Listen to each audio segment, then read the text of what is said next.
साथियों नमस्कार। आज हमारी जो क्लास है क्लास 8 है सिंप्लीफिकेशन की, जिसमें हमने कल क्या सीखा था। हमने सीखा था रिकरिंग डेसिमल्स के बारे में कि रिकरिंग डेसिमल्स को हम कैसे सॉल्व करेंगे, पेपर में हाले किस प्रकार वो हेल्पफुल रहता है। तो हमने उसके बारे में सीखा था और उसके क्या क्या तरीके हो सकते हैं और क्या उसके पीछे का लॉजिक है, तो उसको हमने जाना था। आज हम सीखेंगे रिकरिंग डिजिट से रिलेटेड, रिकरिंग डेसिमल से रिलेटेड जो प्रैक्टिस है उसकी आज हम प्रैक्टिस सेट बना लेते हैं, एक दो सवाल। ठीक है, ताकि जो है हमारे वो बहुत ही ज्यादा जो जितने भी हमारे डाउट्स हैं वो क्लियर हो जाए और हमें जो दिक्कतें आ रही थी वो ना आए। तो उसके रिगार्डिंग में कुछ सवाल लेके आ रखा हूँ रिकरिंग डिजिट से रिलेटेड। ठीक है, तो इन सवालों को एक एक करके सॉल्व करना शुरू करते हैं। ठीक है, देखिए सबसे पहले 0.7 बार, और मैंने आपको बताया था अगर एक के ऊपर बार है, एक के ऊपर अगर बार है तो हम इसे कैसे सॉल्व करेंगे। देखो 0.7 बार लिखा हुआ है, तो अगर एक के ऊपर बार लिखा है तो हम उसे कैसे सॉल्व करते थे, उसे हम लिख देते डायरेक्ट 7/9। तो इसका आंसर तो आ जाएगा 7/9। आप मेरे साथ भी धीरे धीरे सॉल्व कर सकते हैं। ठीक है, अगला था 0.69। अब यहाँ पे देखिए दशमलव के बाद दो संख्या ऐसी जो बार बार रिपीट हो रही है, तो इसलिए हमने इसके ऊपर बार लगा दिया है। और दो संख्याएं लिखी है तो इसे हम डायरेक्ट क्या लिख सकते हैं, 69/99। अगर दो संख्याओं के ऊपर बार होता है तो उसके नीचे डायरेक्ट क्या लगा देते हैं, डबल डिजिट यानी कि 99। अब अगला सवाल है 0.813 के ऊपर बार लगा हुआ है, तो 813 जैसी दशमलव और बार हटाएंगे तो यहाँ आ जाएगा 999। ठीक है, 813/999। तो अगला सवाल देखिए इसी के साथ साथ, तो आपको जो है मजा आ रहा होगा सवाल देखने, क्योंकि इससे पहले अगर आपने कल की क्लास नहीं देखी है तो आपको कहीं ना कहीं थोड़ी सी दिक्कतें आएंगी। अगर आप कल की क्लास देखेंगे तो आपको मजा आ जाएगा सॉल्व करने में। ठीक है, और रिकरिंग डिजिट से रिलेटेड सवाल पेपर में आते ही आते हैं। आप एसएससी उठा लीजिए, रेलवे एनटीपीसी उठा लीजिए, आपको डेफिनेटली एक ना एक क्वेश्चन मिलेगा। ऐसे तो नहीं मिलेगा, लेकिन थोड़ी बड़ी फॉर्म में होता है, वो अलग अलग क्वेश्चनों में डाल के देता है। तो आपको थोड़ी, अगर ये चीजें क्लियर हो जाएंगी, आपकी बेसिक चीजें क्लियर हो जाएंगी, तो वो भी आपको उसको आराम से निकाल दोगे। ठीक है, अब एक चीज देखिए, इसमें देखिए 7 के ऊपर बार नहीं है, सिर्फ 4 के ऊपर बार है। और मैंने कल आपको जो है लॉजिक भी क्लियर किया था कि इसको कैसे सॉल्व करना है। देखिए हम क्या करेंगे, 74 तो ऐसे लिखेंगे और जिसके ऊपर बार नहीं है उससे माइनस कर देंगे, अपॉन 90 लिख देंगे। 90 कहां से आया, एक के ऊपर बार है तो ये 9, और जिसके ऊपर बार नहीं है वो अपना 0 देके जाता है।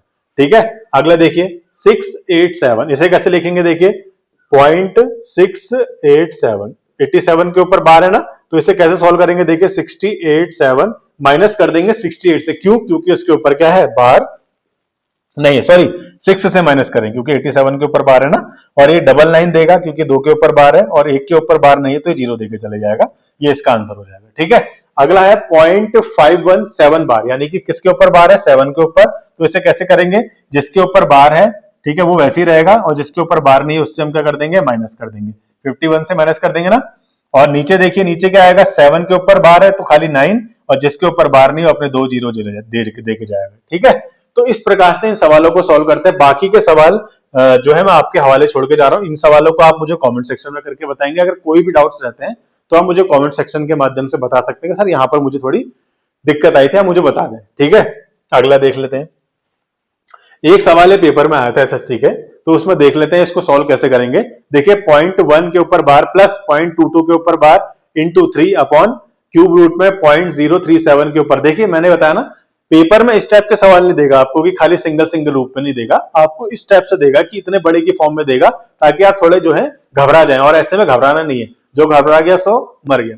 अब हम देख लेते हैं कि इसको हम पेपर में किस तरीके से सॉल्व करेंगे। ठीक है, क्या हमारी अप्रोच रहेगी और कितनी आसानी से हम इसको सॉल्व करेंगे, देख लेते हैं।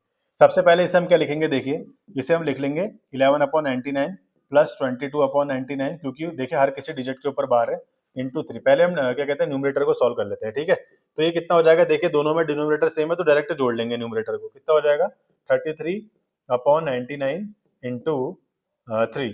3 से कितनी बार कटेगा, 33 बार। 30 से 33 1 आ गया, यदि न्यूमरेटर में कितना आ गया, 1। ये ध्यान रखिएगा। ठीक है, न्यूमरेटर में कितना है हमारे पास, 1। कितना है, 1। अब डिनोमिनेटर को सॉल्व कर लेते हैं। ये देखिए क्या लिखा हुआ है, ये लिखा हुआ है क्यूब रूट में, ये हो जाएगा तुम्हारा 37। और जैसे ही इसमें से बाहर हटेगा 1 2 3 तीन संख्याओं के ऊपर और 3 9 आ जाएंगे। और हमें पता है 37 की टेबल में 3 बार अगर हम मल्टीप्लाई करते हैं, 37 की 3 से मल्टीप्लाई करते हैं तो कितना आता है, 111 आता है ना। तो इसे हम कैसे बना सकते हैं, 111 इसे हम बना सकते हैं कैसे, 9 इंटू 111 ऐसे बना सकते हैं ना।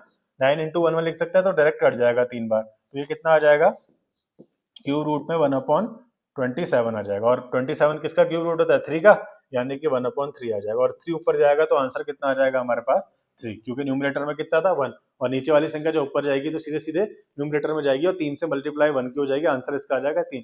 तो आप देख रहे हैं तो क्वेश्चन जो होता है बहुत ही बड़ी फॉर्म में नहीं आता है।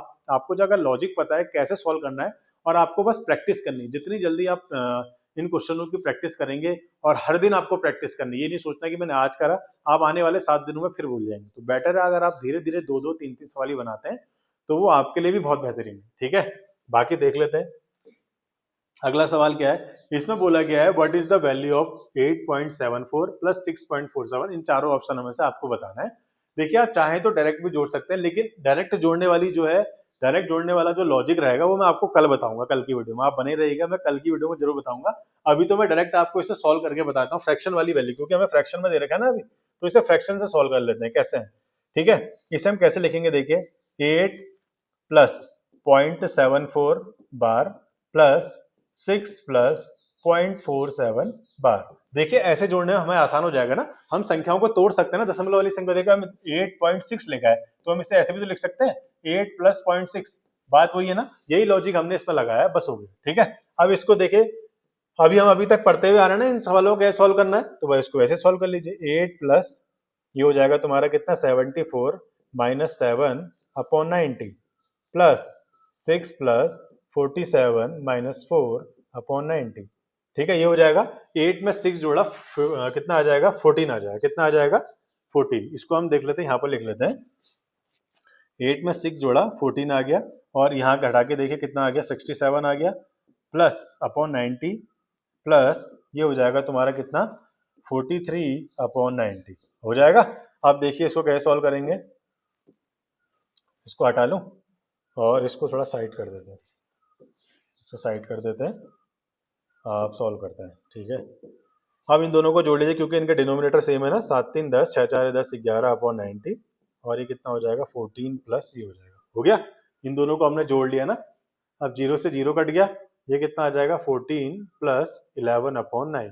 देखिए अभी भी क्या कहते हैं, न्यूमरेटर बड़ा है डिनोमिनेटर से तो छोटा कर सकते हैं हम इसे, कैसे करेंगे, ये हो जाएगा 1 सही 1 अपॉन 2 हो जाएगा ना, सॉरी 9 हो जाएगा, ऐसे भी लिख सकते हैं। और जो ये चीज है इसमें जुड़ जाएगी तो ये आ जाएगा 15 सही 1/9, यानी कि इसका आंसर कितना है, सॉरी यहाँ 2 आएगा, 9 एकम 9 2 11, यानी कि इसका आंसर आ जाएगा 15 सही 2/9। तो ये इसका आंसर रहेगा। आपको बस तरीका आना चाहिए क्वेश्चन सॉल्व करने का, क्योंकि ये क्वेश्चन जो होता है अभी फ्रैक्शन की फॉर्म में दे रखा था, तभी हमने इसे जो है फ्रैक्शन की फॉर्म में सॉल्व करा। अगर हम इसे डायरेक्ट जोड़ेंगे तो इसके पीछे का लॉजिक क्या होगा वो मैं कल की वीडियो बनाऊंगा, आप वीडियो में बने रहें। आप मुझे ये भी बताइएगा कि वीडियो आपको कैसी लग रही है, क्वेश्चन आपको समझ में आ रहे हैं नहीं आ रहे हैं। ठीक है, क्योंकि ये जो लॉजिक है, अगर ये लॉजिक आपको बताओगे तो कभी आप कोई क्वेश्चन नहीं भूलेंगे। अगर आपने खाली रट रखा है कि यार 0.87 के ऊपर बार होता है तो हम 87 अपॉन 99 लिख देते हैं। ठीक है, अगर 0.87 होता है और 7 के ऊपर बार है तो 87 अपॉन -8 अपॉन 90 लिख देते हैं, ऐसा कर देते हैं। लेकिन आने वाले 15 दिन मान के चलिए अगर आप छोड़ दें मैथ को तो आप इन दोनों में कंफ्यूज हो जाएंगे कि ऐसा करना था या इसमें ऐसा करना था। तो बेटर आपको ये रहेगा, अगर आपको बेसिक नॉलेज है तो आपका कोई क्वेश्चन भी छूटेगा। अगर आपको एसएससी हो गया, गवर्नमेंट एग्जाम कोई भी हो गया, चाहे यूपी एसआई हो गया, उत्तराखंड एसआई हो गया, वीडियो वीपीडीओ से रिलेटेड कोई भी, अगर आपको मैथ्स और रीजनिंग में कोई भी प्रॉब्लम आती है, मैं आप धीरे धीरे करके वीडियोस बनाना स्टार्ट कर रहा हूँ। अगर आप मुझे फॉलो करेंगे तो आपको डेफिनेटली कहीं ना कहीं सफलता जरूर हासिल होगी। मैथ्स से रिलेटेड कोई आपके डाउट्स हमेशा डाउट्स जो हमेशा रहते थे वो कभी भी नहीं रहेंगे, और आपके जो जितने भी क्वेश्चन हैं आप धीरे धीरे सॉल्व करना भी शुरू हो जाएंगे। मैं अपनी वीडियोस में ट्रिक के साथ साथ बेसिक भी लेके आता हूँ। पहले बेसिक नॉलेज आपके लिए बहुत जरूरी है, उसके बाद हम ट्रिक्स अप्लाई करते हैं। तो ज्यादा बेहतर होगा कि अगर आप धीरे धीरे जो है क्वेश्चनों की प्रैक्टिस भी करें, और क्या कहते हैं धीरे धीरे मेरी वीडियोस को भी जो आपको रिलेटेड लग रही है, सिंप्लीफिकेशन रिलेटेड जहां पर आपको डाउट्स हो रहे हैं आप मेरे से पूछ सकते हैं। और जितनी भी वीडियोस होंगी उससे रिलेटेड जो भी आपके डाउट्स होंगे आप मेरे से पूछ सकते हैं। कल की वीडियो का मैं आपको दिखा देता हूँ। कल की वीडियो में हम एडिशन ऑफ डेसिमल्स सीखेंगे, जो रिकरिंग डेसिमल्स होते हैं उनको डायरेक्टली हम कैसे ऐड करते हैं। तो कल की वीडियो में हम ये देखेंगे। बाकी वीडियो देखने के लिए धन्यवाद। जय हिंद।